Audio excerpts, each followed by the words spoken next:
Hi, kids. Okay, number 38. Greatest films of all time, The 400 Blows.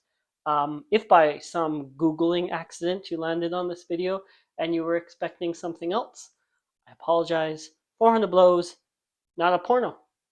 Not a porno. Thumbnail should have gave that away. Anyways, 1959, the debut film of Francois Truffaut, French New Wave director. 400 Blows title comes from a French phrase that doesn't really translate that well. Um, kind of means just to raise hell, run amok. They toyed with the idea of having the title for international audiences, American audiences, be Wild Oats. I don't think that's a good title either. Um,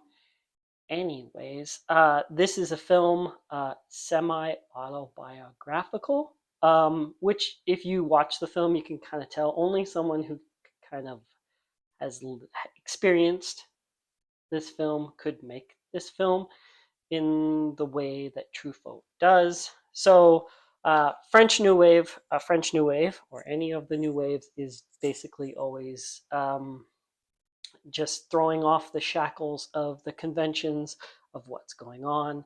It's the punk rock of film. So French New Wave was not shot on studio sets. I may have mentioned this in another video.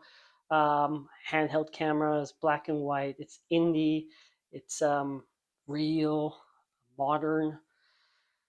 Anyways, so let's talk about Truffaut. So yes, Truffaut.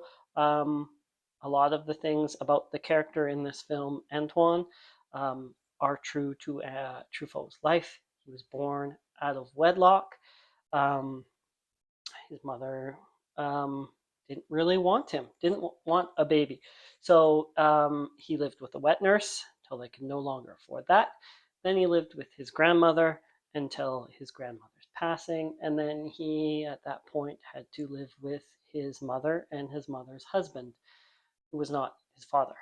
Never really found out who his father was. I think later in life he hired a private investigator and they found some French dentist that may possibly have been his father, but I don't think there was ever any sort of a DNA test ever done.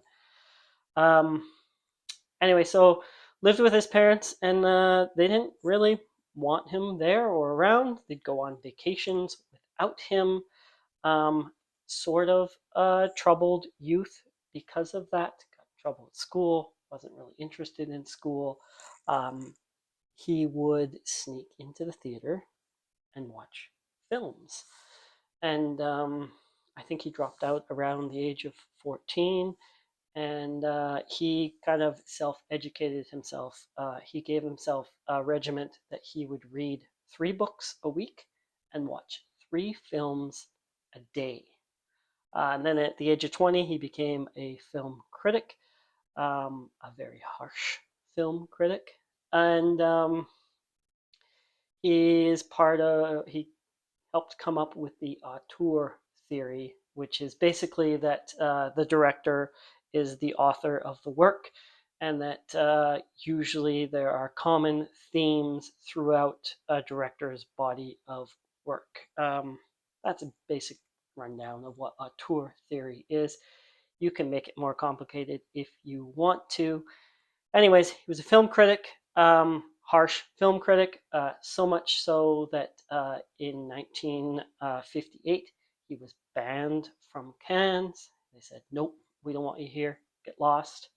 And he was complaining about that. And then it was suggested to him, then fine, just make your own movie then. So he makes the 400 Blows. Um, and it premieres the next year, 59, May the 4th. Today is May the 3rd. Tomorrow's May the 4th. Um, premieres May the 4th, 1959, at Cannes. He wins the Director's Award at Cannes for the 400 Blows.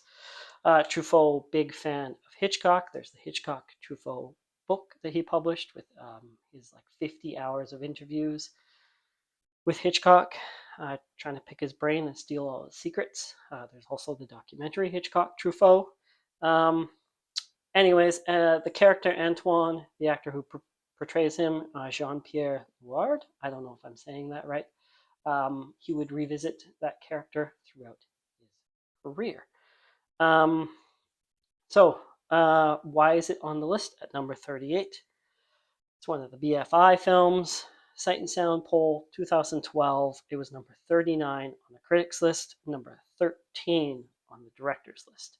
This is a film that has been influential in every sort of coming of age film that's ever come out after it.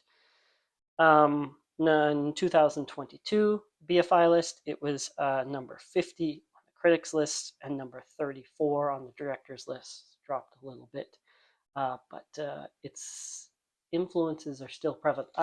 Last year, I think, there was the film Rocks. That reminded me a lot of the 400 Blows, or Lady Bird, or American Graffiti. Go on and on and on. Anyways, thank you for watching. Like, subscribe. Bye.